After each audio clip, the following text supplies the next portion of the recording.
আসসালামু আলাইকুম রহমতুল্লাহি ওয়া বারাকাতুহু। আলহামদুলিল্লাহ, সম্মানিত দর্শক শ্রোতা, আমরা এর আগের ভিডিওতে মান্নত সম্পর্কে কিছু গুরুত্বপূর্ণ মাসআলা জেনেছিলাম। আজকে আমরা আরও কিছু মাসআলা জানবো যেগুলো নবী করিম সাল্লাল্লাহু আলাইহি ওয়াসাল্লাম করতে নিষেধ করেছেন। তো দর্শক, আমরা সর্বপ্রথম এই হাদিস থেকে শুরু করব যে আমাদের আয়েশা রাদিয়াল্লাহু তাআলা আনহার নিকট এক ব্যক্তির মান্নত সম্পর্কে কথা আসছিল। কিছু সাহাবা এসে বললেন, হে আম্মাজান, একজন লোক মান্নত করেছিল যে সে তার জীবনের উপার্জিত সমস্ত ধন দৌলত কাবা শরীফে নামে হেবা করে দেবে, অক্ফ করে দেবে, মান্নত করছে।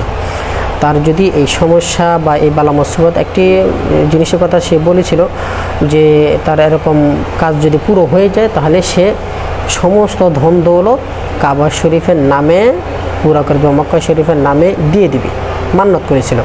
তখন আয়েশা রাদিয়াল্লাহু তাআলা আনহা বললেন যে তাকে বলো যে সে তার মান্নতকে ভেঙে ফেলতে বলে এবং কাফারা আদায় করতে বলো। কেননা এরকম মান্নত করা কি নেই, জায়েজ নাই। তার উপার্জিত সমস্ত ধন দৌলত যদি সে দিয়ে দেয় কাবা শরীফের নামে, তাহলে সে বাকি জীবন অতিবাহিত করবে কীভাবে, তার ছেলে সন্তান বাকি জিন্দেগি অতিবাহিত করবে কীভাবে। তাছাড়া এটা শিরিক মান্নত। কেননা মান্নত যদি করতে হয় একমাত্র আল্লাহ পাক রব্বুল আলামিনের নামেই করতে হবে। যেমন আমি আল্লাহর নামে আমার এই জিনিসটা দিয়ে দিলাম, এত টাকা দিলাম বা গরু ছাগল দিলাম, তো এ তো আল্লাহর নামে করে না, এবং করছে কাবা শরীফের নামে, কাবা শরীফকে দিয়ে দিবে। তাহলে আমরা বর্তমান সমাজে যারা এরকম বলি যে মসজিদের নামে এরকম দিয়ে দিব, বা ওই মাজারের নামে এরকম দিয়ে দিব, বা অমুক বাবার দরবারের নামে এরকম দিয়ে দিব, তো এরকম মান্নত যদি আমরা করি তাহলে এটা জায়েজ হবে না, বরং সেটা হারাম হয়ে যাবে। হ্যাঁ, মান্নত করতে হবে শুধু আল্লাহ পাক রব্বুল আলামিন এর নামে। আমি আল্লাহর নামে এই 10 টাকা, 20 টাকা, 1000, 50, 1 লাখ, 2 লাখ টাকা দান করলাম, আমি আল্লাহর নামে এই 10,000, 20,000 টাকা দান করব যদি আমার এই কাজটা হয়ে যায়। যদিও নবী সাল্লাল্লাহু আলাইহি ওয়াসাল্লাম এরকম মান্নত করতে নিষেধ করেছেন, এর আলোচনা এর আগের ভিডিওতে গিয়েছি। তো এখন আসেন দর্শক, আমরা আজকে যে মূল যে জিনিসটি জানার চেষ্টা জানবো সেটি হচ্ছে যে রাসূল সাল্লাল্লাহু আলাইহি ওয়াসাল্লামের হাদিসে মুবারক থেকে জানা যায় যে নিজেকে নিজে কষ্ট দিয়ে, নিজের নফসের উপর জুলুম করে, নিজের শরীরের উপর জুলুম করে মান্নত করা জায়েজ নাই। যেমন হাদিসে পাকের মধ্যে আসছে যে রাসূল সাল্লাল্লাহু আলাইহি ওয়াসাল্লাম একবার খুতবা দিচ্ছিলেন, তখন দেখলেন যে এক ব্যক্তি এই রৌদ্রের ভিতরে দাঁড়িয়ে আছে এবং তার মাথা খালি। তখন সাহাবা কেরামদেরকে রাসূল সাল্লাল্লাহু আলাইহি ওয়াসাল্লাম নামাজের পর জিজ্ঞাসা করলেন যে এই ব্যক্তির মুআমালাটা কী, এই ব্যক্তি এরকম কেন করতেছে। তখন সাহাবা কেরামরা বললেন যে ইয়া রাসূলুল্লাহ, এই ব্যক্তি মান্নত করছে যে সে জিন্দেগিতে কখনো মাথা ঢাকবে না, জিন্দেগিতে কখনো ছায়ার মধ্যে আসবে না, রৌদ্রের মধ্যে থাকবে, জিন্দেগিতে কখনো বসবে না, এবং সে সারা জিন্দেগিতে রোজাই রেখে যাবে। তখন রাসূলুল্লাহ সাল্লাল্লাহু আলাইহি ওয়াসাল্লাম বললেন যে এই ব্যক্তিকে বলো যে তার মাথা ঢেকে নিতে, মাথা ঢেকে নিতে, এবং তাকে বসে যেতে বলো, এবং তাকে এই সারা জিন্দেগিতে দাঁড়িয়ে থাকবে বলেছে যে এই জিনিসটা ভঙ্গ করে ফেলতে বলো। রাসূল সাল্লাল্লাহু আলাইহি ওয়াসাল্লাম ওগুলো করতে নিষেধ করেছেন, এবং এরপরে এসে বলতেছেন যে সে যে রোজা রাখার কথা বলেছিল সেই রোজাটা তাকে রাখতে হবে, কেননা এই রোজা রাখার দ্বারা আল্লাহ পাক রব্বুল আলামিন খুশি হন, আর ওই সমস্ত আমলের দ্বারা আল্লাহ পাক রব্বুল আলামিন খুশি হন না। এই জন্য নবী করিম সাল্লাল্লাহু আলাইহি ওয়াসাল্লাম বলেছেন যে নিজের শরীরকে কষ্ট দিয়ে, নিজে একদম পেরেশানির মধ্যে পড়ে নিজের যে ক্ষতি হয়ে যায়, বড় ক্ষতি হয়ে যায়, এরকম মান্নত করা কি নাই, জায়েজ দেয়, এটা হারাম। এবং এরপরে নবী করিম সাল্লাল্লাহু আলাইহি ওয়াসাল্লাম বলেছেন যে আল্লাহ সুবহানাহু ওয়া তাআলা ওই জিনিসের উপরে খুশি হন যেটা শুধু আল্লাহ পাক রব্বুল আলামিন এর সন্তুষ্টির জন্য করা হয়, আল্লাহ পাক রব্বুল আলামিনের নামে করা হয়।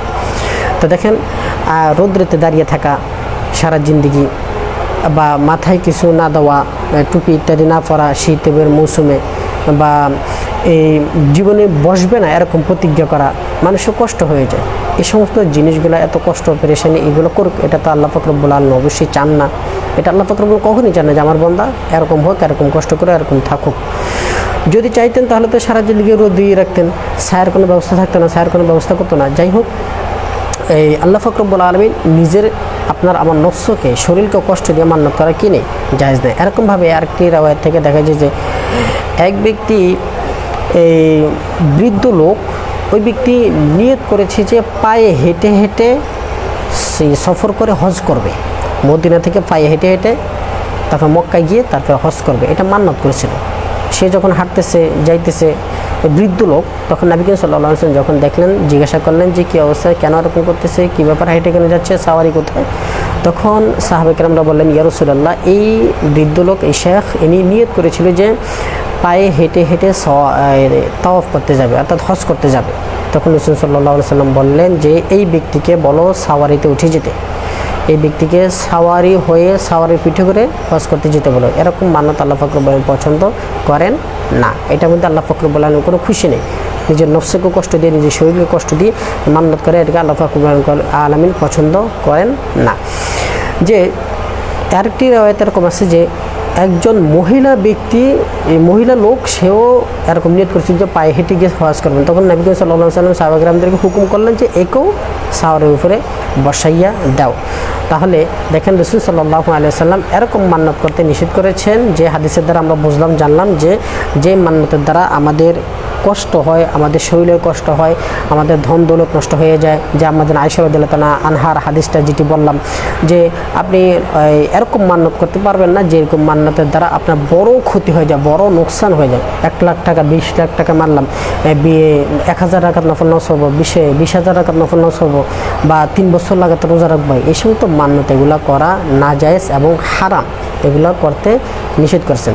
এরকমভাবে আরেকটি রাওয়ায়াত এরকম পাওয়া যায় যে একজন বৃদ্ধ লোক এই 2 যুবকের কাঁধের উপরে ভর করে তারপরে হাঁটতেছে, হাঁটার চেষ্টা, হাঁটতে পারতেছে না, বৃদ্ধ হয়ে যাওয়ার কারণে, শরীর দুর্বল হয়ে যাওয়ার কারণে হাঁটতে পারতেছে না।